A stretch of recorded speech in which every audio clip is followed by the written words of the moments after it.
Hello, Sarah Sabin, executive and team coach here in the Leading in the Modern Way video interview series. And I am really excited to have with me here today Daniel Herman, who is founder and CEO of Biosynergy. Daniel, hello, welcome to the show. And could you briefly introduce yourself to my listeners? Hi, everybody. Thanks for taking the time out to listen to this. I'm Daniel, as Sarah said. I'm founder and CEO of Biosynergy. And since 1997, we've been dedicated to creating best-in-class sports and health nutrition products, and recently launched into the genetics market with our DNA and epigenetics product to allow people to get a personalized insight into their health and well-being and to make it happen. Do you know what? I was actually, I thought maybe it was just my glasses, but I was struggling to read what that said behind you. Okay, thank you. So you have been going for a long time now, since 1997. Yeah. What made you back then want to foray into this world? So I was always the fat kid at school that hid when it came to sport and games. So often getting off on a sponsored run or walk, going to a tuck shop, buying some food, and then getting back on a bus to the end of it and making out that I just completed it.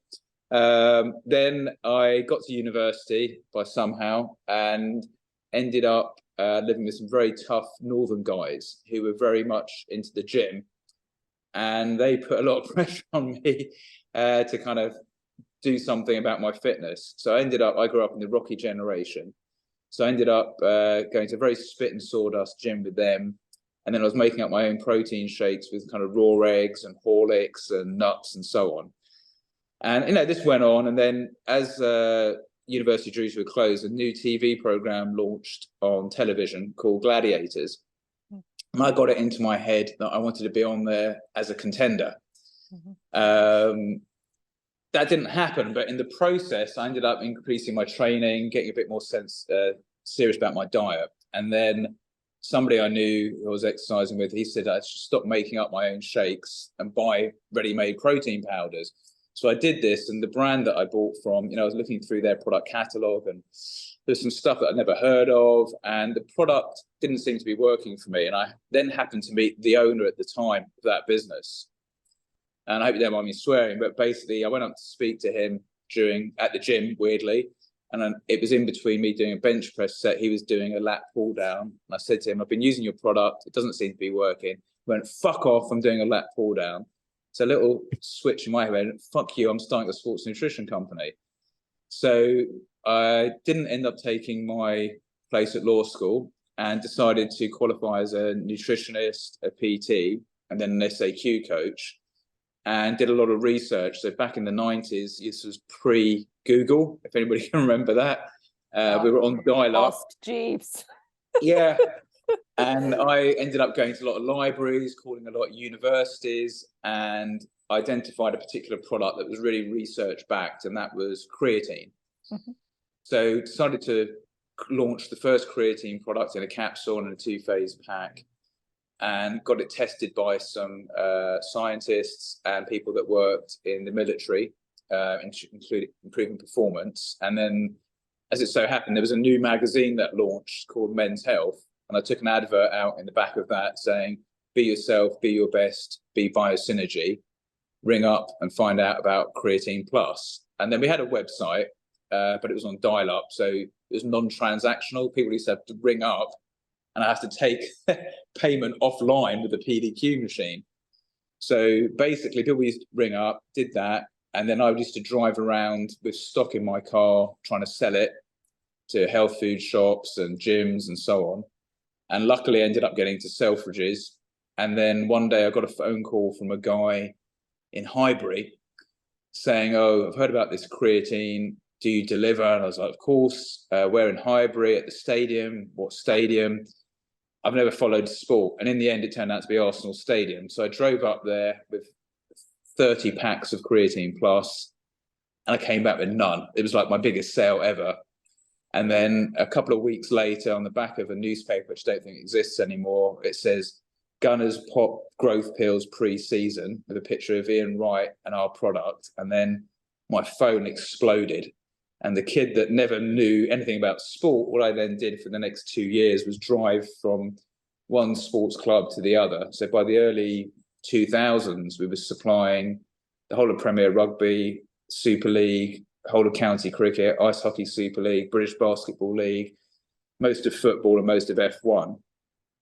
And during that process, ended up meeting the chief nutritionist of what became the Commonwealth Games in 2002, ended up supplying the Commonwealth Games, then launching into Tesco. And yeah, the rest, as they say, has been a roller coaster ride and history. What a journey. And I love the fact that it started out of your own journey towards fitness and how you got into that. And then how you saw that there was nothing on the market that really resonated with you. So you were like, fuck this, I'm gonna I'm gonna go out there and create it myself. Also, what I was hearing was all of the hustle that went into the beginning part, driving around, going to see all of those sports clubs until you were able to kind of get into this sporting world with your product. And you know, what I was hearing out of that is, you know, in terms of the quality of your product, if it is being used by all of these sports clubs, then that says to me there's something in the product, in the ingredients, that is perhaps better than some of the bigger, more well-known brands on the market. Yeah, I mean, we've been really focused on that. So we make everything here in the UK. And I think, I mean, somebody will already correct us in comments later. We're the only B Corp certified brand in our space. And I think there's only about 6,000 B Corps globally. And we're really focused on that. And we always, one of my sayings is, one scoop of quality is worth two of cheap. And I think people sometimes misunderstand the cost of a product versus the value. So we're never knowingly going out to be the cheapest product, but we'll always offer what we feel is the best value. And what's interesting is we were probably doing influencer marketing, as it's now called, back in the 90s. So Mark Foster, who was probably the #1 swimmer in the world at the time, is still a customer today, 26 years on. But the thing is, we've never paid anybody to endorse the product. So we tend to give money to charity instead. So, for example, every Black Friday, the one just gone, we have a code like this one was Give Back, and we gave people a discount, and 5% of any purchase went to 3 charities: UK Sports Aid, Centrepoint, and Cancer Research. So we've always been very focused on, rather than enriching people that perhaps don't need it, is to give back to the community in other ways. And if you fast forward to today, what's some of the pressing things on your mind at this moment? So if you had magical fairy dust that you could sprinkle on it, what would it be? I think I've got kids that are teenagers, and I think a lot of them, I think social media is fantastic in some ways, but in other ways, it's also a source of a lot of misinformation. And particularly when it comes to health and well-being, I think if there was a way of stripping back the kind of fake stuff that we're seeing, which I think is creating a negative impact on people's health and well-being. So sometimes people, they'll see a picture on Instagram or TikTok of somebody with a six-pack or whatever, and what they don't realize is, yes, in one moment in time, that individual might look like that, but it doesn't mean they look like that all the time, assuming that that isn't even an authentic photo. And that also that because they followed a particular program or alleged to do it, it doesn't mean it will work for you. And I think it then ends up into potentially people into spiraling into a negative place, whereby they think they're doing what the person on social media is doing, and it's not working for them, and it has the opposite effect. Rather than getting them healthy and fit, it actually affects their mental health and their general well-being. So the pixie dust would be to pull back the veil on what is really going on. So a bit like in Oz, see what's going on behind the curtain. I like that, actually, that concept of pulling back the veil, because you're right, especially in the health and wellness space, there is so much misinformation. You know, you've got these quote unquote miracle pills that are supposed to, I don't know, help you lose weight in like 5 days or whatever other fake stuff is out there. And you know, if you are authentically telling the truth of what it actually takes to build good health, which includes putting the right ingredients into your body, putting high quality ingredients into your body, I think that, you know, there is a lot of myth busting that you can do around this whole area. And, you know, I think what the English do well is the kind of tongue-in-cheek myth busting as well. Look, I think absolutely, and we try and do that. I think the thing is, people don't always want to hear the truth, and also it's a very expensive. You know, if a marketing wave is going one way, and there's a lot of influence and investment into that particular wave, and you're trying to go the other way, it's really difficult to kind of make that happen, because the pressure is going in the opposite direction. So although we do that, so for example on our website we have lots of different guides, like whether it be to creatine, to protein, pregnancy. We publish a magazine as well, and we have people from NASA and so on contributing to that. So proper scientists, not like Insta scientists. You know, that in itself is a big task. You know, I think there's a thing, you know, don't try and educate people, because the cost of education is so high. And that's why most people don't do it, because people would just rather have, particularly nowadays, people's attention span is so short.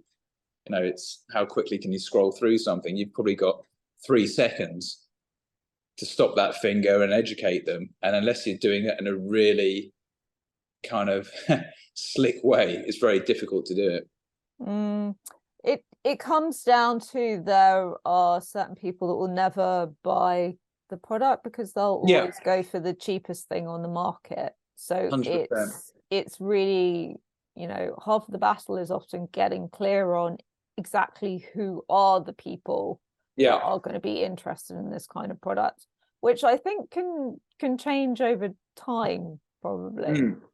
Yeah, absolutely. And I think, you know, anything that gets people into fitness, like for me, you know, I didn't end up using the product that kind of motivated me in the end, but the point is it got me on that journey. And I think it is a journey, and anything that gets people thinking about their health and their well-being in any capacity is a great thing, particularly as people are tending to live longer. It's about trying to add life to people's years and give them the most out of that. 100%. So, Daniel, I'd love to know more about how you define strong leadership and how you see it impacting the growth of your company. My colleagues laughing. I think having 2 dogs in the office is very important. Yeah, I saw one of the dogs earlier. It was very cute. Yeah, I think that is really helpful. I think it is, for me, and my colleagues are probably going to roll around in laughter in the moment, it's about not expecting anybody to do anything you wouldn't do yourself. To always show up, and also to be prepared occasionally, if not all the time, to listen to other people's input and try not to be too stuck in your own ways. So on the topic of listening to input, it's important to listen, not because you will always take on board what the other person said and implement it, but it's about making the other person feel heard. Yeah. And that's the distinction that I think is a bit sticky for some people. Sometimes they think, well, if I listen all the time, I have to listen to everyone and take it on board. No, you don't.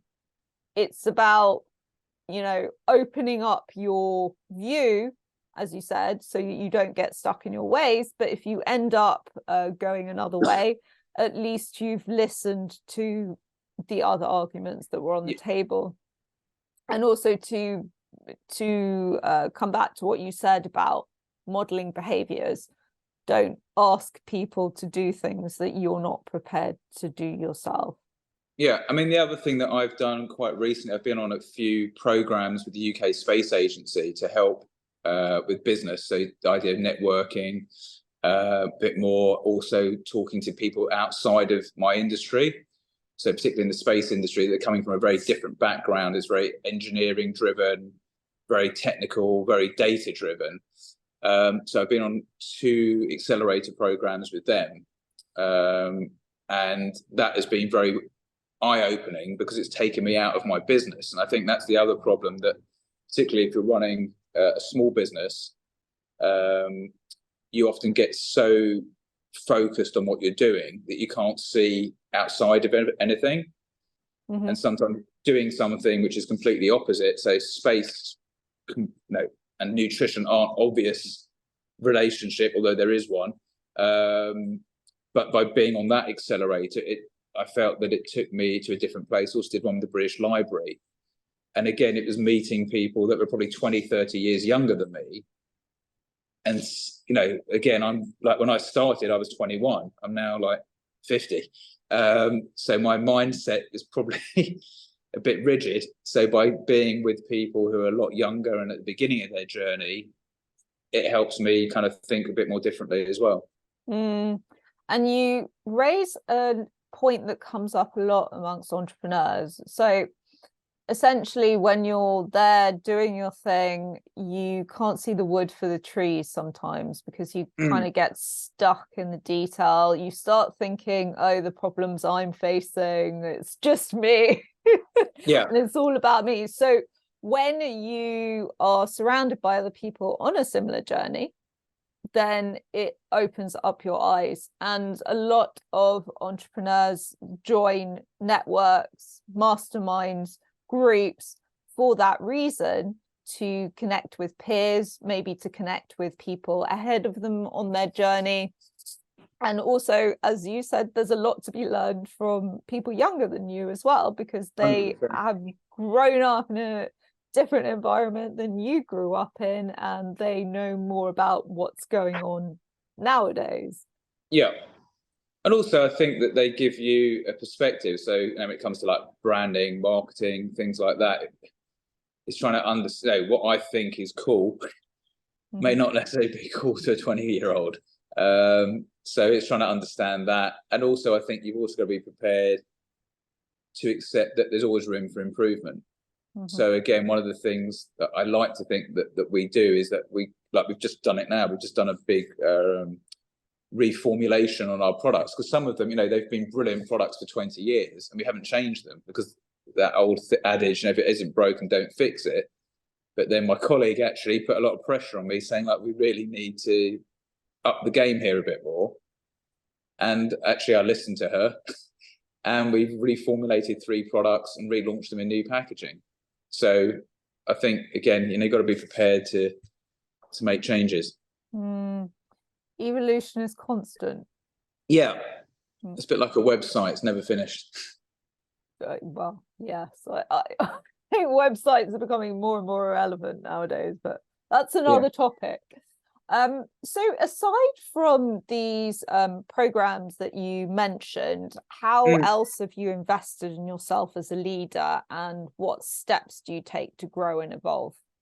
To be honest with you, other than reading the old book and having gone on re-qualified as a nutritionist, I qualified 20 plus years ago. So I felt it was about time I did it again. So although actually very little has changed, I just felt it was good to be up to date with that. So I've done that. And then just going on these courses, to be honest with you, that's been the main investment. Okay, Daniel, final question. Yeah. If you could go back in time and give one piece of advice to your 20-year-old self, although it might be your 21-year-old self, because that's when you started your business. But what piece of advice would you give to him?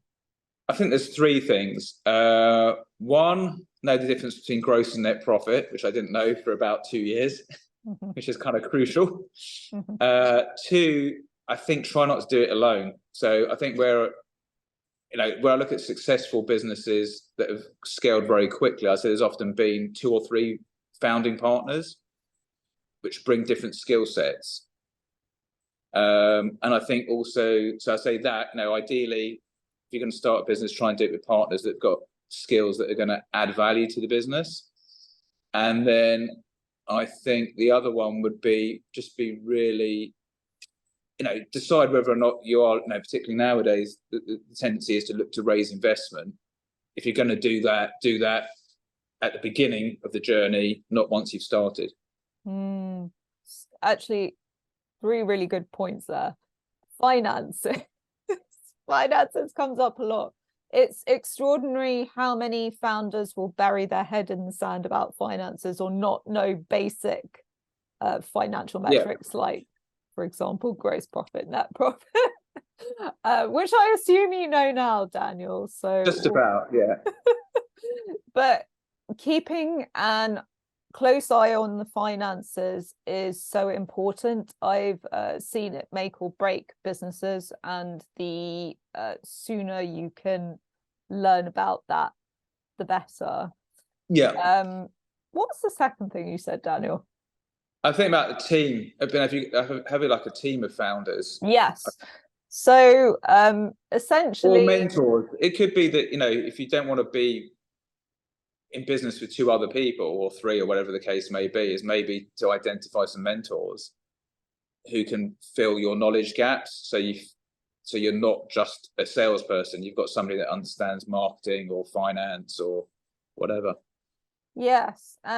It could be a team of founders, as you've said, but it doesn't have to be. So essentially, yes, it could be mentorship. It could be you bringing in experts that fill the skills gaps that you have, which starts, of course, with awareness as to what your gaps are, which I guess when we're 20, we don't have so much awareness around. No, because we still think we're invincible when we're 20. Still do. No, but no, I think, and also to have people that share your vision. I think that's really important. I've been very fortunate. I've had some really great people work with me over the years as employees and as advisors. But I think where you can go wrong is if you employ people that you think are nice people. Mm-hmm. And I think you've got to be, particularly if you're employing for your own business, you've got to be quite ruthless, as in, is this person better at something than I am? Mm-hmm. And they bring value above and beyond what I can do myself. And I think the tendency, certainly for me, was, I really like so-and-so. I'd enjoy working with them, was my main driving reason for their employment, rather than necessarily their skill set. And it's quite common for us to want to employ people like us that think in a similar way that we like. It's not always the best choice for the business, as you've already identified. But I think the other thing that tends to come up a lot with entrepreneurs as they go along the journey is the people that they might have had in the team at one point don't necessarily fit into the team 3, 4, 5, 10 years down the line. So it's this consciousness around, okay, what is it that we need as well at this point in time? What's the skill set, and also what's the kind of values that that person needs to hold so that it fits within our culture as well. Yeah, 100%. Daniel, I really enjoyed this conversation today. Thank you. Thanks for having me. You're welcome. And to my listeners, I hope you've enjoyed this conversation as well. If you would like to take part in the Leading in the Modern Way interview series, please do reach out to me. Bye for now.